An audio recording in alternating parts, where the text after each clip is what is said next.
सम्पूर्ण अध्ययनरत विद्यार्थी साथीहरूलाई स्वागत छ युट्युब च्यानल हेल्प्स फर स्टुडेन्ट्समा।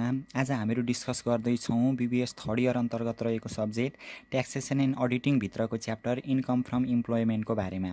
हामीहरूले अघिल्लै भिडियोमा पनि डिस्कस गरिसकेका छौँ यो च्याप्टरको बारेमा र आज आएर हामीहरू थप डिस्कस्ड फेरि यही च्याप्टरको बारेमा गर्नेछौँ ताकि अतिरिक्त कुराहरूमा सम्पूर्ण अध्ययनरत विद्यार्थीहरूलाई केही सहयोग पुगोस्। कृपया च्यानललाई सब्सक्राइब गर्नुभएको छैन भने सब्सक्राइब गर्नुहोस् र नजिकै रहेको बेल आइकनलाई पनि दबाइदिनुहोस् ताकि पाठ्यक्रमसँग सम्बन्धित यस्तै नयाँ नयाँ भिडियोहरू अपलोड गर्ने साथ तपाईँहरूले तुरुन्त पाउन सक्नुहोस्।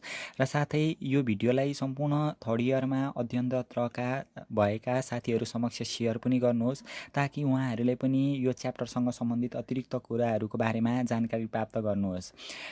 आउनुहोस् सुरु गरौँ आजको हाम्रो च्याप्टर इन्कम फ्रम इम्प्लोइमेन्टलाई। इन्कम फ्रम इम्प्लोइमेन्ट अर्थात् रोजगारीको आय। रोजगारीको आय भन्ने बित्तिकै कुनै पनि व्यक्तिले रोजगारबाट एक वर्षको पिरियडमा कति आय आर्जन गर्यो र त्यो आय आर्जन गरेको इन्कममध्ये कति चाहिँ राज्यलाई कर तिर्यो त एक वर्षको पिरियडको अन्तिममा भन्ने कुरा हामीहरू यो च्याप्टरबाट पढ्छौँ। एक्जाममा जम्मा 10 मार्क्सको लङ क्वेसन सोधिने यो च्याप्टर अत्यन्तै सजिलो छ र यसमा केही नजाने टपिक्सहरू पनि छन् जसको बारेमा हामीहरू विस्तृत रूपमा छलफल गर्नेछौँ। सजिलोका लागि यो च्याप्टरलाई जम्मा हामीले 3 भागमा विभाजन गरेर पढ्दैछौँ। यसको 3 भाग अन्तर्गत हामीहरूको पहिलो भाग अर्थात् स्टेप 1 मा रहेको छ एसेसेबल इन्कम फ्रम इम्प्लोइमेन्ट, दोस्रो नम्बरमा कम्प्युटेसन अफ ट्याक्सेबल इन्कम र तेस्रो नम्बरमा ट्याक्स लाइबिलिटी अथवा ट्याक्स पेएबल। सबैभन्दा सुरुमा हामीले यो च्याप्टरमा स्टेप 1 अर्थात् एसेसेबल इन्कम फ्रम इम्प्लोइमेन्ट निर्धारण गर्छौँ अथवा यो फाइन्ड गर्छौँ, पत्ता लगाउँछौँ। एसेसेबल इन्कम फ्रम इम्प्लोइमेन्ट भनेको एउटा कुनै पनि व्यक्ति कुनै सङ्गठनमा आबद्ध भए पश्चात त्यो सङ्गठनबाट कति आय आर्जन गर्यो त एक वर्षको पिरियडमा भन्ने कुराको पत्ता लगाउने काम चाहिँ हामीहरू स्टेप 1 बाट गर्छौँ।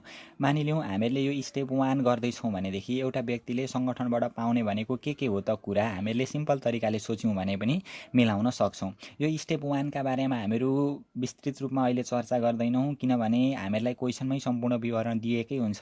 क्वेसनकै विवरणको आधारमा हामीले स्टेप 1 गर्नुपर्ने हुन्छ। बाँकी अतिरिक्त कुराको जानकारी हामीलाई त्यस्तो विस्तृत रूपमा यो स्टेप 1 गर्नका लागि चाहिँदैन। त्यसमा अब यो स्टेप 1 मा हामीले यो जुन फर्मेटको ढाँचा बनाएका छौँ यो सबै क्वेसनमै दिएको हुन्छ र यहाँ नजाने आइटमहरूका बारेमा हामीहरू एकछिनमा छलफल गर्नेछौँ। यो फर्मेटलाई तपाईँहरूले हेरेर यसलाई छुट्टै नोट्सको रूपमा पनि बनाउन सक्नुहुनेछ। एउटा कर्मचारी एउटा सङ्गठनमा आबद्ध भए पश्चात के तलब तथा सेवा सुविधा प्राप्त गर्यो त सङ्गठनबाट भन्ने कुरा हामीहरू यो स्टेप 1 मा हेर्छौँ है। स्टेप 1 मा जाने आइटमहरू दिएका छन्, यो कृपया हेर्नुहोला। अब यो स्टेप 1 हामीहरू जुन गर्दैछौँ हामीले यो च्याप्टर भनेको एसेसेबल इन्कम फ्रम इम्प्लोइमेन्ट अर्थात् रोजगारीको आयसँग सम्बन्धित च्याप्टर गर्दैछौँ। अब यो रोजगारीमा आबद्ध हुने व्यक्तिले रोजगारीका अतिरिक्त बिजनेस पनि गरेको हुनसक्छ अथवा लगानी इन्भेस्टमेन्ट पनि गरेको हुनसक्छ। त्यसकारण यो रोजगारीका अतिरिक्त उसले अन्य सेक्टरहरूबाट पनि कमाएको छ भने अन्य सेक्टर अर्थात् मेन हामीहरू यो सब्जेक्ट अन्तर्गत दुईवटा सेक्टरलाई हेर्छौँ। एउटा इन्भेस्टमेन्ट लगानीको क्षेत्र, अर्को बिजनेस भनेको बिजनेस अथवा प्रोफेसन व्यवसायको क्षेत्रलाई हेर्छौँ। यो रोजगारीमा आबद्ध भएको व्यक्तिले रोजगारीका अतिरिक्त अन्य सेक्टरमा पनि लगानी गरेको छ अथवा अन्य सेक्टरमा पनि आबद्ध छ भने त्यो सेक्टरबाट कमाएको इन्कमलाई पनि हामीहरू हेर्छौँ। जस्तै यो सबैभन्दा सुरुमा हामीले इन्कम फ्रम इम्प्लोइमेन्टमा जाने कुरा के हो त भन्ने हेरिसकेपछि हामीले त्यसभन्दा पछाडि इन्कम फ्रम इन्भेस्टमेन्ट, यदि रोजगारीमा आबद्ध व्यक्तिले लगानी गरेको छ भने त्यो लगानीबाट आएको आयलाई पनि हामीले समावेश गर्नुपर्ने हुन्छ। लगानीबाट आउने आयमा यो च्याप्टरमा हामीलाई एक्जाममा दिने मेन 3वटा पोइन्टहरू दिने गर्छ। त्यो 3वटा पोइन्टहरूमा इन्कम फ्रम इन्भेस्टमेन्टमा इन्ट्रेस्ट रिसिभ फ्रम फ्रेन्ड, यदि हामीले व्यक्तिगत रूपमा साथीलाई ऋण लगानी गरेका छौँ र त्यो साथीबाट हामीले त्यो ऋण लगानी गरे पश्चात त्यो ऋणको ब्याज पायौँ भने हामीहरू इन्कम फ्रम इन्भेस्टमेन्टमा राख्छौँ। अर्को gain on sales of share and debenture भनेको सेयर अथवा डिभेन्चरमा लगानी गरेका छौँ र त्यो बिक्री पश्चात हामीलाई नाफा हुन्छ भने त्यो पनि हामीहरू इन्भेस्टमेन्ट अन्तर्गत राख्छौँ। र त्यसै गरी अर्को नेचुरल रिसोर्सेस इन्कम छ भने पनि हामीहरू त्यसलाई यो इन्भेस्टमेन्ट अन्तर्गत राख्छौँ है।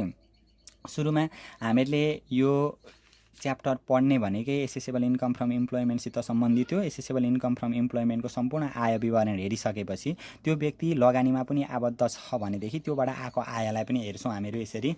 अब यहाँनिर नेचुरल रिसोर्सेस इन्कमलाई पनि यहाँनिर देखाएको छ प्रष्ट रूपमा, नेचुरल रिसोर्सेस इन्कम पनि आउन सक्यो। त्यहाँदेखि पछाडि रोजगारीमा आबद्ध भएको व्यक्ति बिजनेसमा पनि आबद्ध हुनसक्छ अथवा त्यसले व्यवसाय पनि गर्न सक्छ। यदि उसले व्यवसायमा आबद्ध भएर कमाएको इन्कम छ भने त्यसलाई पनि यहाँनिर समावेश गर्नुपर्छ। मेन यो च्याप्टरमा सोध्ने भनेको हामीलाई व्यवसायसित सम्बन्धित दिने एक्जाममा दिने टपिक्स भनेको पोइन्ट भनेको gain and disposal of business assets, gift receive relating to बिजनेससित रिलेटेड रहेको गिफ्टहरू आयो। अनि अर्को amount receive from disposal of cost of trading stock भनेर हामीलाई क्वेसनमा दिएको छ भने त्यो यो 3वटा पोइन्टहरू दियो भने हामीहरू इन्कम फ्रम बिजनेस अन्तर्गत अथवा इन्कम फ्रम प्रोफेसन अन्तर्गत राखेर हामीले यहाँबाट स्टेप 1 निर्धारण गर्छौँ।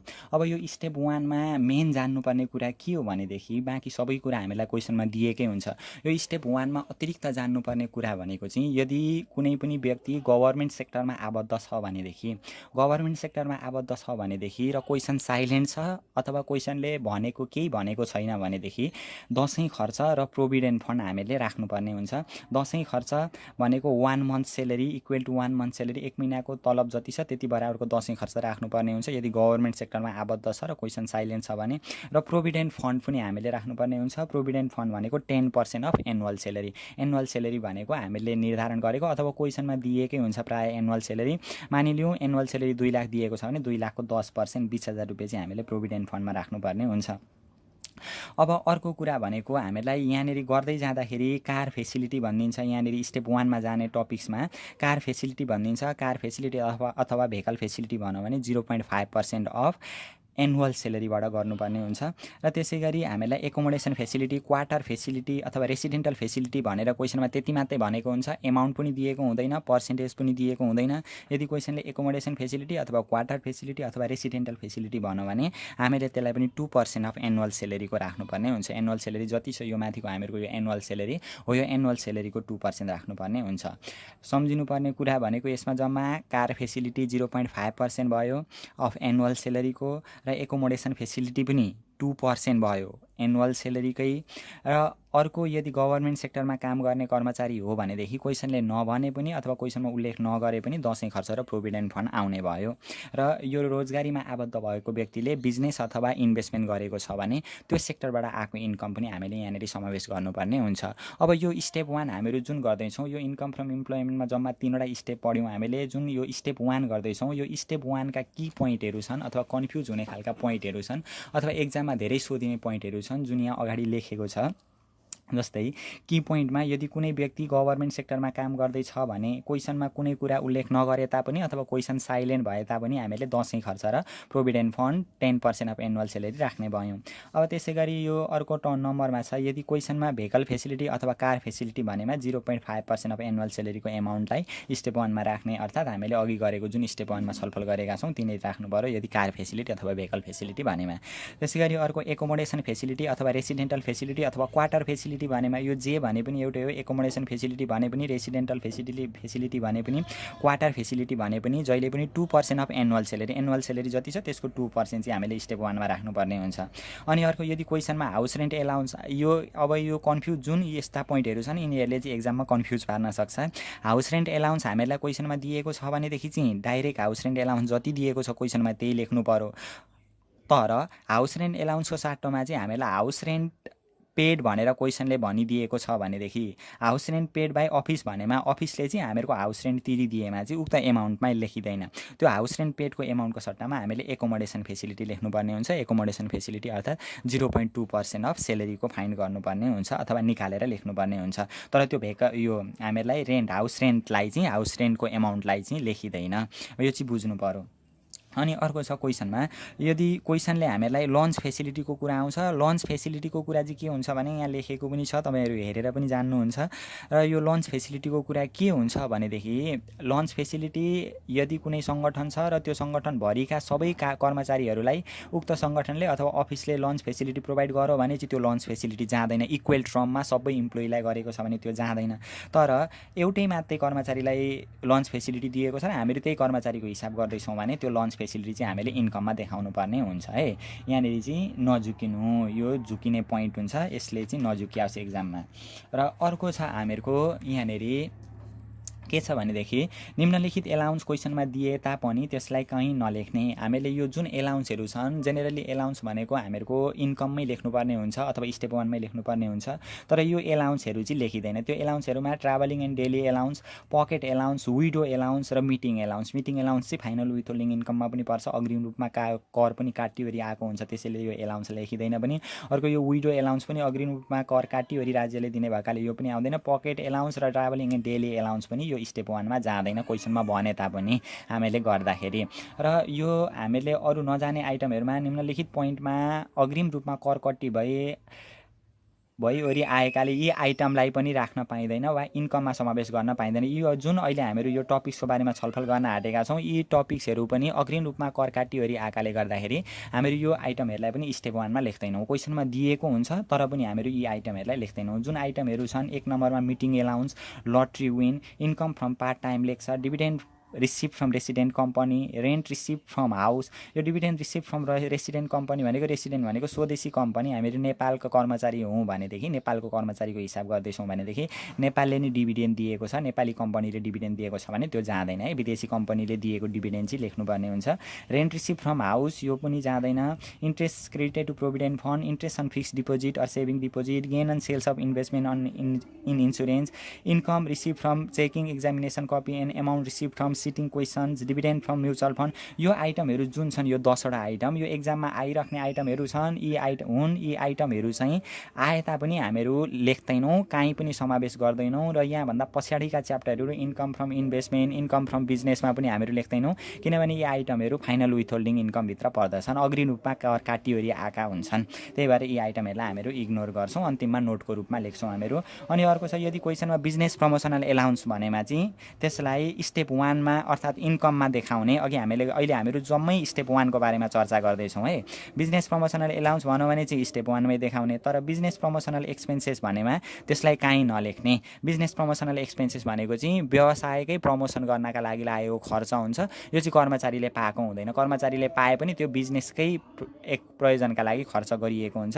त्यही भएर यो बिजनेससित रिलेटेड एक्सपेन्सेसहरू कुनै पनि जाँदैनन् है। पर्सनल एक्सपेन्सेसहरू पनि कुनै जाँदैनन्। जस्तै म कर्मचारी हो, मेरै पैसाले मैले मेरै लागि खर्च गरेँ अथवा मेरै पैसाले मैले मेरो परिवारका लागि खर्च गरेँ भने त्यो यहाँनिर जाँदैन। पर्सनल एक्सपेन्सेसहरू कुनै पनि जाँदैन।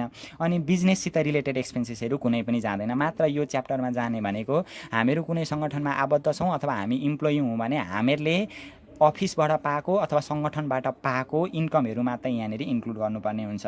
अर्को छ यो ट्राभलिङ एन्ड डेली एलाउन्स जाँदैन, तर ट्रान्सपोर्ट एलाउन्स भन्यो भने चाहिँ जान्छ फेरि। यो पनि नोटको रूपमा लेखिराख्नु। अर्को पिटी एक्सपेन्सेस भनेको सामान्य सानातिना खर्चहरू 500 अथवा 500 भन्दा तलको जाँदैन है। 500, 479, 300, 200 यस्ता सामान्य खर्चहरू जाँदैन। अर्को एग्रिकल्चर इन्कम इन्डिभिजुअललाई पनि नलेख्ने, अथवा एग्रिकल्चर इन्कममा पनि ट्याक्स लाग्दैन, ट्याक्स एक्जुम्ट हुन्छ, यसमा ट्याक्स तिरिराख्नु पर्दैन एग्रिकल्चर इन्कमहरू। यो भयो हामीहरूको स्टेप 1 को बारेमा विवरण। स्टेप 1 का बारेमा कन्फ्युजन यति गरिसकेपछि हुँदैन। स्टेप 1 जुनसुकै स्टेजमा पनि हामीहरू मिलाउन सक्छौँ। यति जानिसकेपछि कृपया यसलाई नोटको रूपमा कापीमा उतारिराख्दा पनि हुन्छ है, पछिलाई हेल्प पनि हुन्छ। यो भयो हामीहरूको स्टेप 1 को सरर हल्का विवरण। अब हामीहरू स्टेप 2 मा जान्छौँ। स्टेप 2 मा हामीहरू फाइन्ड गर्छौँ यहाँनिर ट्याक्सेबल इन्कम फाइन्ड गर्छौँ। जस्तै अघि हामीले स्टेप 1 मा के गर्यौँ त भनेदेखि यहाँनिर एउटा व्यक्तिले जम्मा 3 वटा सेक्टरबाट कमाएको इन्कम, अथवा हामीहरू यो च्याप्टर गर्दैछौँ इम्प्लोइमेन्ट, रोजगारीबाट एउटा व्यक्तिले कमाएको इन्कम हेऱ्यौँ। मानिलिउँ 1 वर्षको पिरियडमा एउटा व्यक्तिले रोजगारीबाट 20 लाख रुपियाँ कमायो अरे। अब त्यो 20 लाख मध्ये चाहिँ 20 लाखमा ट्याक्स तिर्नु पर्दैन। त्यो 20 लाख मध्ये कति एमाउन्टमा चाहिँ ट्याक्स लाग्छ त भन्ने कुरा हामीहरू अब यो स्टेप 2 बाट निकाल्छौँ, जसलाई भनिन्छ ट्याक्सेबल इन्कम। अब यो ट्याक्सेबल इन्कम यो इम्पोर्टेन्ट पार्ट हो। यो स्टेप 1 अघिको जुन छ त्यो गर्नका लागि केही आपत छैन। हामीलाई क्वेसनमै दिएको हुन्छ, सम्पूर्ण विवरण हामीलाई क्वेसनमै दिएको हुन्छ। क्वेसनकै विवरण हेरेर हामीहरू गर्न सक्छौँ। अब यो स्टेप 2 मा अलिकति बुझ्नुपर्ने हुन्छ। स्टेप 2 गर्दाखेरि जम्मा पहिले 3 वटा सेक्टरबाट आएको इन्कम हेरिन्छ हामीहरूले। एसेसेबल इन्कम फ्रम इम्प्लोइमेन्टबाट आएको इन्कम, अनि एसेसेबल इन्कम फ्रम प्रोफेसन अथवा बिजनेस, त्यही रोजगारी गर्ने व्यक्तिले बिजनेस गरेको छ भनेदेखि त्यहाँबाट आएको इन्कम पनि यहाँनिर समावेश हुन्छ। एसेसेबल इन्कम फ्रम इन्भेस्टमेन्टबाट आएको इन्कम पनि समावेश हुन्छ। अथवा यो इन्भेस्टमेन्टमा के जान्छ, बिजनेसमा के जान्छ भन्ने कुरा हामीले अघि छलफल गरिसक्यौँ। यति गरिसकेपछि टोटल एसेसेबल इन्कम आउँछ, जम्मा 3वटा सेक्टरबाट आएको आय कति हो त हामीले यहाँनिर निकाल्यौँ। यति गरिसकेपछि हामीले यहाँ एलायबल रिडक्सन गर्छौँ। एलायबल रिडक्सनमा दुईवटा कुरा जान्छ, यो चाहिँ सम्झिनुपर्ने कुरा, एक्जाममा दिँदैन है यसरी यो के जान्छ भन्ने कुरा। एलायबल रिडक्सनमा दुईवटा कुरा, एउटा रिटायरमेन्ट फन्ड कन्ट्रिब्युसन र अर्को डोनेसन जान्छ। रिटायरमेन्ट फन्ड कन्ट्रिब्युसन जहिले पनि 1/3 अफ टोटल एसेसेबल इन्कमको हुन्छ। टोटल एसेसेबल इन्कम यहाँ आएको इन्कम हो, यही टोटल एसेसेबल इन्कमको 1/3 अथवा 20% अफ एनुअल सेलेरीमा सिआइटी जोड्नुपर्छ। यो 20% चाहिँ के हो भनेदेखि त्यो हामीले स्टेप 1 गर्दा क्वेसनले नभने पनि गभर्मेन्ट सेक्टर हो भने 10% प्रोभिडेन्ट फन्ड हुन्छ भनेका थियौँ, अथवा क्वेसनमा हामीलाई डाइरेक्ट दिएकै हुन्छ 10% प्रोभिडेन्ट फन्ड चाहिँ अफिसले गरिदियो अथवा अफिसको तर्फबाट आयो भनेको हुन्छ। त्यही अफिसको 10% अनि हाम्रो तर्फबाट 10% थपिँदा जम्मा 20% आएको हुन्छ, यो 20%। यदि क्वेसनमा 15% दिएको थियो भने हाम्रो तर्फबाट 15% जम्मा 30% हुन्छ। यति गरेर हामीले 20% अफ यति एनुअल सेलेरी अनि सिटिजन इन्भेस्टमेन्ट ट्रस्टमा पनि जम्मा भएको छ भने त्यसलाई यहाँनिर जोड्छौँ। अनि त्यहाँभन्दा पछाडि म्याक्सिमम लिमिट यसको 3 लाख हुन्छ, यो पनि आफै जान्नुपर्ने हुन्छ, यो क्वेसनमा दिँदैन। यति गरिसकेपछि रिटायरमेन्ट फन्डको कुरा सकिन्छ। त्यहाँभन्दा पछाडि आउँछ हामीहरू यो एलायबल रिडक्सनको कुरा गर्दैछौँ। एलायबल रिडक्सनमा दुईवटा कुरा, एउटा रिटायरमेन्ट फन्ड कन्ट्रिब्युसन र अर्को डोनेसन। अब डोनेसनमा चाहिँ 3वटा डोनेसन पर्छ, एउटा सिम्पल डोनेसन, एउटा डोनेसन टु रिलिजियस हेरिटेज अनि अर्को donation to prime minister relief fund. यो 3वटा कुरा चाहिँ पर्छ है, यो डोनेसनभित्र 3वटा कुरा पर्छ। अब सबैभन्दा सुरुमा सिम्पल डोनेसन। सिम्पल डोनेसन भनेको पब्लिक स्कुलहरूलाई अथवा च्यारिटेबल इन्स्टिट्युसनहरूलाई अथवा पोलिटिकल पार्टीहरूलाई दिएको जुन डोनेसन हुन्छ त्यस्तो डोनेसनलाई सिम्पल डोनेसन भनिन्छ। सिम्पल डोनेसन हो त्यस्तोलाई संस्थाहरूलाई दिएको डोनेसन आयो भने जहिले पनि 5% अफ टोटल एसेसेबल इन्कम, यो टोटल एसेसेबल इन्कम यहाँ आएको हुन्छ। यो टोटल एसेसेबल इन्कममा रिटायरमेन्ट फन्ड यो एमाउन्ट हामीहरूको घटेको छ भने यो घटाइवरी त्यसको 5% गर्ने, अथवा एक्चुअल डोनेसन हामीलाई क्वेसनमा कति दिएको छ डोनेसन, त्यही एक्चुअल डोनेसन, यसको म्याक्सिमम लिमिट 1 लाख रुपियाँ हुन्छ। विच इभर इज लोवर, यो 3वटामा कुन कम्ती आयो त्यो हामीहरू क्यालकुलेसन गरेर यहाँनिर लेख्छौँ। अब त्यसभन्दा पछाडि डोनेसन आउँछ, डोनेसन टु रिलिजियस हेरिटेज, धार्मिक तथा पुरातात्विक संस्थालाई दिएको डोनेसन। धार्मिक तथा पुरातात्विक संस्थालाई दिएको डोनेसनमा पनि हामीहरू व्यक्तिको हिसाब गर्दैछौँ। अहिले इम्प्लोइमेन्ट भनेको एउटा व्यक्तिको हिसाब गर्दैछौँ। व्यक्तिको हिसाब गर्दाखेरि धार्मिक तथा पुरातात्विक संस्थालाई दिएको डोनेसनमा पनि 5% गर्ने। धार्मिक तथा पुरातात्विक संस्थाहरू अन्तर्गत पशुपति एरिया डेभलपमेन्ट ट्रस्ट पऱ्यो, लुम्बिनी एरिया डेभलपमेन्ट ट्रस्टहरू पऱ्यो। हो यस्तो धार्मिक तथा पुरातात्विक संस्थालाई दिएको छ भने पनि 5% गर्नु पऱ्यो यदि हामीहरू व्यक्तिको हिसाब गर्दैछौँ भनेदेखि। तर कम्पनीको हिसाब गर्दाखेरि चाहिँ 10% हुन्थ्यो डोनेसन टु रिलिजियस हेरिटेजमा। 5% अफ यहाँनिर टोटल एसेसेबल इन्कममा रिटायरमेन्ट फन्ड घटायौँ। टोटल एसेसेबल इन्कम यहाँ माथि आएकै हुन्छ हामीहरूको। यसमा रिटायरमेन्ट फन्ड भनेको यो स्टेपको एमाउन्ट घटाएर आएको एमाउन्टको 5% गऱ्यौँ, अथवा एक्चुअल डोनेसन चाहिँ क्वेसनमै दिएको हुन्छ, कति दिएको छ त्यही एन्सर गर्ने, अथवा यसको पनि म्याक्सिमम लिमिट 1 लाख हो। अब अर्कोमा सी नम्बरमा donation to PM relief fund. यदि यो हामीहरूको यो जुन छ नि अहिले बीको कुरा गऱ्यौँ हामीले, डोनेसन टु रिलिजियस हेरिटेजमा कम्पनीको हिसाब गरेको भए यहाँ 10% हुन्थ्यो, यो म्याक्सिमम लिमिट चाहिँ 10 लाख हुन्थ्यो है। अर्को donation to prime minister relief fund हुन्छ। Donation to prime minister relief fund भनेको प्रधानमन्त्री दैवी प्रकोप उद्धार केन्द्रमा दिएको डोनेसनमा फुल्ली एलायबल हुन्छ। यसको 5% 10% गर्नु परेन, सबै घटाउन पाइयो। हामीले अहिले जुन छलफल गरेका थियौँ एलायबल रिडक्सनमा दुईवटा कुरा सम्झिनुपर्ने कुरा, दुईवटा कुरामा एउटा रिटायरमेन्ट फन्ड कन्ट्रिब्युसन र अर्को डोनेसन। डोनेसनमा पनि 3वटा डोनेसन पर्ने रहेछ भनेर हामीले अहिले डिस्कस गऱ्यौँ। अब यति गरिसकेपछि हामीहरूको ट्याक्सेबल इन्कम बिफोर एक्जुम्सन आउँछ। ट्याक्सेबल इन्कम बिफोर एक्जुम्सन आइसकेपछि हामीले यहाँनिर एक्जुम्सन घटाउनु पऱ्यो। एक्जुम्सनमा 6वटा कुरा पर्छ। 6वटा कुरामा सबैभन्दा सुरुमा लाइफ इन्सुरेन्स प्रिमियम, अनि अर्को हेल्थ इन्सुरेन्स प्रिमियम, अनि remote area exemption, pension exemption, foreign exemption, disable individual exemption गरेर जम्मा 6वटा कुराहरू हामीहरू एक्जुम्सनमा हेर्ने गर्छौँ। अब यसको एक्जुम्सन अन्तर्गत सबैभन्दा पहिले हामीहरू जान्छौँ life insurance premium exemption. Life insurance premium एक्जुम्सनमा एलआइपी एक्जुम्सन हामीहरूको एक्चुअल एलआइपी क्वेसनमा जति दिएको छ त्यति लेखिहाल्छौँ। अनि यसको म्याक्सिमम लिमिट 25,000 हो, यो पनि थाहा हुनु पऱ्यो। हामीहरूको एक्जुम्सनभित्र 6वटा कुरा रहेछन् भन्ने कुरा थाहा हुनु पऱ्यो। अनि प्रत्येक एक्जुम्सनको लिमिटहरू कति कति हो, कसरी हामीहरू निर्धारण गर्ने भन्ने कुरा पनि यहाँनिर थाहा हुनु पऱ्यो है। अर्को हेल्थ इन्सुरेन्स प्रिमियममा पनि एक्चुअल एचआइपी क्वेसनमा दिएको म्याक्सिमम लिमिट यसको 20,000 हो। जुन कम्ती आयो हामीहरू त्यही लगेर यहाँनिर घटाउँछौँ। अनि त्यसभन्दा पछाडि एक्जुम्सनको कुरा आउँछ हामीहरूको अर्को remote area exemption. Remote area एक्जुम्सनमा एबीसीडीई भनेर तोकेको छ। यो सजिलो छ निर्धारण गर्न। एमा 50, बीमा 40, सीमा 30, डीमा 20 र ईमा 10। यसरी हामीहरू प्रत्येक कुन कुन रिमोट एरियामा पऱ्यो भनेर क्वेसनमा भनिदिएकै हुन्छ, त्यही अनुसार हामीहरू यहाँनिर रिमोट एरियाको पनि एक्जुम्सनको एमाउन्ट पनि यसरी कति गर्न पाउँछौँ। अर्को पेन्सन एक्जुम्सन। पेन्सन एक्जुम्सन सिङ्गल र कपल दुईवटा छुट्याएर गर्नुपर्ने हुन्छ, क्वेसनले भनिदिएकै हुन्छ। हामीलाई कपल हो भने कि त कपल भनेको हुन्छ अथवा विडो पर्सन थियो भने पनि हामीले कपल मानेर गर्नुपर्ने हुन्छ। अथवा यहाँनिर पहिले बुझौँ हामीहरू सिङ्गलमा जहिले पनि 25% 3,50,000को, कपल थियो भने चाहिँ कपलको हिसाब हामीहरू गर्दैछौँ भने 25% 4 लाखको। यहाँनिर एक्जाममा बिग्रिन सक्छ है आयो भनेदेखि। हो यसो गरेर गर्छौँ। अथवा एक्चुअल पेन्सन इन्कम क्वेसनमा दिएकै हुन्छ actual pension income whichever is lower. सिङ्गलको हिसाब गर्दैछौँ भने 3,50,000को 25% र पेन्सन इन्कम कति दिएको छ त्यो गर्नु पर्यो। कपलको हिसाब गर्दैछौँ भने 4 लाखको 25% र एक्चुअल पेन्सन इन्कम कति छ त्यो अनुसार हामीहरू हिसाब गरेर यहाँनिर गर्छौँ। विच एभर इज लोवर जुन कम्ती छ त्यसैले ल्याएर घटाउँछौँ। 5 नम्बरमा डिसेबल इन्डिभिजुअल एक्जम्सन, अपाङ्गता भएको व्यक्तिको पनि एक्जम्सन यहाँनिर घटाउन पाइन्छ। अपाङ्गता भएको व्यक्तिमा पनि सिङ्गल र कपलको बेसिसमा हुन्छ। सिङ्गल हो भने 3,50,000को 50%, अघि हामीहरूको पेन्सनमा जुन थियो नि पेन्सनमा चाहिँ 3,50,000को 25% थियो, अहिले चाहिँ यो डिसेबल इन्डिभिजुअलमा चाहिँ 3,50,000को 50%। सिङ्गल हो भने, कपल हो भने 4 लाखको 50% हामीले गरेर यहाँनिर घटाउन पाइयो। त्योभन्दा पछाडि फोरेन एक्जम्सन, वैदेशिक भत्ता दिएको छ भने त्यसलाई पनि एक्जम्सनको रूपमा घटाउन पाइयो। वैदेशिक भत्ता आएको छ भने यो वैदेशिक भत्तामा फोरेन एक्जम्सनमा जहिले पनि 75% of foreign allowance, foreign allowance जति छ त्यसको 75% गर्न पाइयो। मानिलिउँ 1 लाख रुपियाँ फोरेन एलाउन्स क्वेसनमा दिएको थियो भने त्यसको 75% गर्दाखेरि 75,000 हामीले यहाँनिर घटाउन पाइयो। यति गर्दाखेरि आउँछ taxable income including capital gain. Capital gain समावेश भइकनको ट्याक्सेबल इन्कम आउँछ। क्वेसनमा गेन एन्ड सेल्स अफ सेयरहरू थियो भनेदेखि चाहिँ हामीले यहाँनिर taxable income including capital gain गर्नु पर्यो, नत्र भने डाइरेक्ट ट्याक्सेबल इन्कम लेख्दा पनि हुन्छ है। यो जुन हामीहरू गर्दैछौँ यो चाहिँ स्टेप 3 लाई सजिलो होस् भन्नका लागि हामीहरू यिनीहरू क्यापिटल गेन घटाउने गर्छौँ। Taxable income including capital gain आयो, यसमा क्यापिटल गेन घटाइसकेपछि taxable income excluding capital gain आयो। अब यति गरिसकेपछि हामीहरूको स्टेप 2 पनि सकिन्छ। स्टेप 2 मा अब यसको नोट्सको रूपमा के छ भनेदेखि कन्फ्युजन पोइन्टहरू भनेको यदि क्वेसनमा अनएप्रुभ प्रोभिडेन्ट फन्ड भनेको भएमा स्टेप 2 मा एलायबल रिडक्सनमा घटाउन पाइँदैन। यो भन्नुको मतलब के हो भने अघि हामीले जुन प्रोभिडेन्ट फन्डको कुरा गऱ्यौँ, प्रोभिडेन्ट फन्ड भनेको यहाँनिर अघि हामीले यहाँ लेखेको थियो नि एलायबल रिडक्सनमा रिटायरमेन्ट फन्ड कन्ट्रिब्युसन भनेको हामीले त्यो स्टेप 1 मा गभर्मेन्ट सेक्टरमा काम गर्दैछ अथवा क्वेसनमा प्रोभिडेन्ट फन्ड भनेर दिएको छ 10% भनेदेखि अफिसले 10% दिएको, हामीहरूको 10% जम्मा 20% हुन्छ भनेर यहाँनिर लेख्यौँ। तर त्यो प्रोभिडेन्ट फन्ड चाहिँ अनएप्रुभ छ भने, त्यो अनएप्रुभ छ भने अफिसले दिएको छ भने त्यो स्टेप 1 मा चाहिँ जान्छ। स्टेप 1 भनेको सुरुको स्टेपमा चाहिँ जान्छ, एसेसेबल इन्कम फ्रम इम्प्लोइमेन्टमा चाहिँ जान्छ। तर यहाँनिर चाहिँ अनएप्रुभ रिटायरमेन्ट फन्ड यहाँनिर आएर चाहिँ यो एलायबल रिडक्सन गर्न पाइँदैन अथवा टोटल एसेसेबल इन्कममा यो घटाउन पाइँदैन। यो स्टेपै गर्नु पर्दैन यदि अनएप्रुभ रिटायरमेन्ट फन्ड छ भनेदेखि चाहिँ।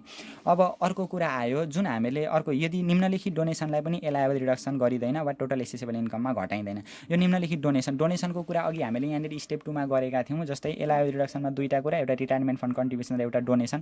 डोनेसनमा पनि सबै डोनेसन यहाँनिर घटाउन पाइँदैन क्या। अब कस्तो डोनेसन चाहिँ घटाउन पाइँदैन भन्ने कुरा हामीले यहाँनिर लेख्यौँ। कस्तो डोनेसन चाहिँ घटाउन पाइँदैन भनेदेखि donation to staff union, donation to student union, donation to poor student, donation to private boarding school, donation to private nursing home र डोनेसन टु बेगर हो। यिनीहरू डोनेसन थियो भने पनि त्यहाँ लगेर हामीले घटाउन पाउँदैनौँ टोटल एसेसेबल इन्कममा भन्ने कुरा चाहिँ बुझ्नु पऱ्यो। यो भयो स्टेप 2 को जानकारी। यो स्टेप 2 अत्यन्तै इम्पोर्टेन्ट छ। यो स्टेप 2 मा चाहिँ स्टेप 1 भन्दा ज्यादा कुरा बुझ्नुपर्ने छ है। स्टेप 1 चाहिँ हामीहरू क्वेसनमा दिएकै आधारमा गर्न सक्ने भयौँ, केही प्रब्लम भएन। यो स्टेप 2 मा चाहिँ एक्जाममा प्रब्लम हुनसक्छ, त्यही भएर यो स्टेप 2 लाई चाहिँ नोट्सको रूपमा सारेर कापीमा सारेर पनि बृहत अध्ययन गर्न सकियो। अब हामीहरू जान्छौँ यहाँनिर एकैचोटि स्टेप 3 मा जान्छौँ। स्टेप 3 मा भनेको हामीले ट्याक्स लाइबिलिटी निकाल्छौँ। ट्याक्स लाइबिलिटीमा सिङ्गल हो कि कपल हो हामीले बुझ्नुपर्ने हुन्छ। अब सिङ्गल र कपल कसरी छुट्याउने त भनेदेखि यदि क्वेसनमा तोकेरै कपल भनेको छ भने कपलबाट गर्ने, अथवा विडो पर्सन भनेको छ भने कपलबाट गर्ने।